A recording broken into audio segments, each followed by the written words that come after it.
The message arrived at 2:11 a.m. my time. The hotel room smelled like dust and burned coffee. Neon leaked through the curtains. My phone vibrated once on the nightstand, sharp and final, like a verdict. Your company card is canceled. Figure out how to get home yourself, loser.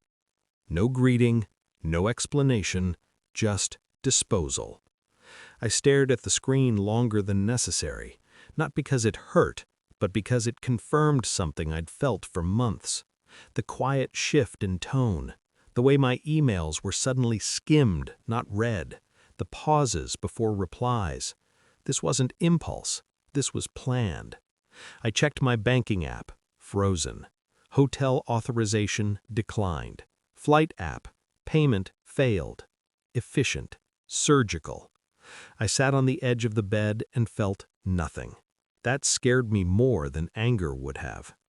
Outside, a siren passed. Somewhere below, people laughed. Life moved forward, unaware that someone had just tried to erase me. I typed slowly. "Thank you for letting me know." I set the phone face down. Then I opened the folder on my laptop, the one I'd started weeks ago, the one labeled only with today's date. I hadn't known why I was collecting things back then. Now I did. The betrayal wasn't sudden. It never is. It was a series of small cuts, expense approvals delayed, credit reassigned, meetings I was no longer invited to, despite being the one who built the framework they used. I was overseas because he insisted, "We need someone we trust on the ground." What he meant was someone expendable.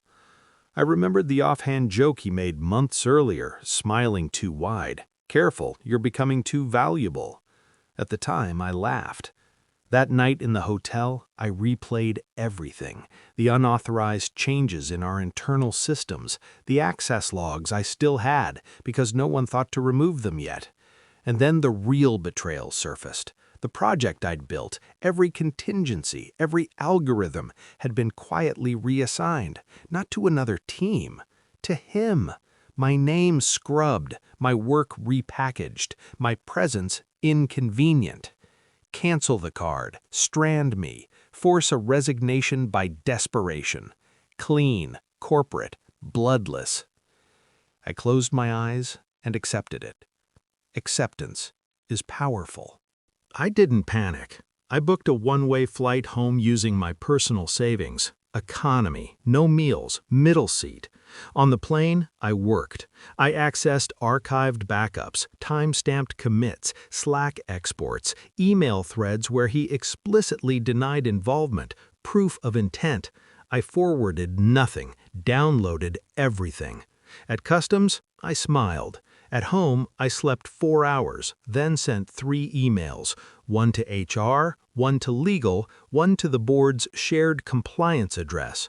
Each contained a single line, "Please see attached documentation regarding financial misconduct, IP theft, and retaliatory abandonment of an employee overseas."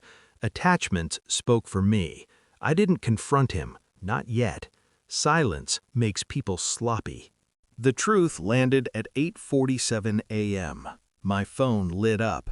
Missed calls, voicemails, texts that escalated from confusion to rage to pleading in under 20 minutes. I walked into the office at 9:02. Security didn't stop me. My badge still worked. Interesting. He was already in the conference room with legal. Pale, smaller somehow. I placed a printed report on the table. The original project metadata. My name everywhere. His edits highlighted in red. "I already know," I said calmly before he could speak. He didn't deny it. That told me everything. HR asked if I wanted mediation. I declined. The board joined remotely. Voices clipped, professional, furious. They asked him why the company card was canceled. He stammered. I didn't look at him. Instead, I slid my resignation letter across the table, effective immediately. contingent upon one condition: my intellectual property returned, my name restored in all records, and a formal acknowledgment entered into my file. They agreed. He was escorted out an hour later. Not fired, removed. There's a difference. That night, I deleted the folder on my laptop. Not because I forgave him, because I didn't need it anymore.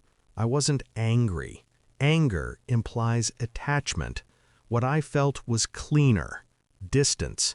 He tried to strand me, to erase me. Instead, he reminded me exactly who I am. And when the office opened the next morning, they didn't find a loser who couldn't get home. They found proof that some people don't raise their voice, they just close the door.